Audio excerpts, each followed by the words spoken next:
In the apartheid days, left-wingers used to be subjected to abuse for holding protests outside South Africa House in London.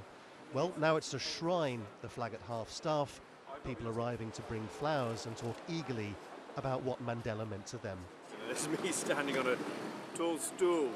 This man produced what was clearly a treasured souvenir, his head just peeking from the background during Mandela's first visit to South London in the early 1990s. Unforgettable.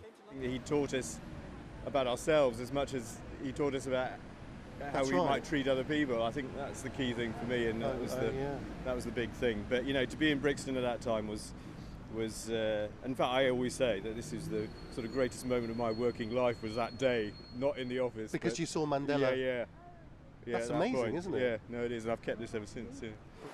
For people born after the mid-1990s, it's perhaps hard to explain exactly what Mandela meant.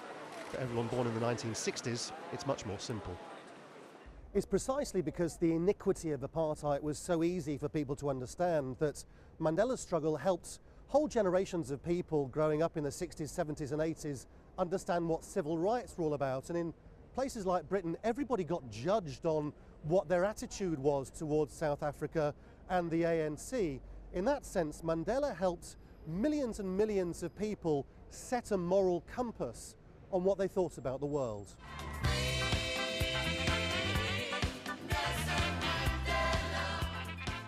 And because apartheid was so easy to understand and rebel against, anthems like this one were sung in every university disco across the country for years and years. Mandela's struggle defined everyday decisions people made. Would they choose to put their money in a bank with links to the South African government? Would they support musicians who played concerts there? Prime Minister, can any British Prime Minister resist the pressure now building up for tough economic sanctions against South Africa? Yes, I think you can resist. Margaret Thatcher, lionised by the political establishment when she died earlier this year, used to describe Mandela as a terrorist.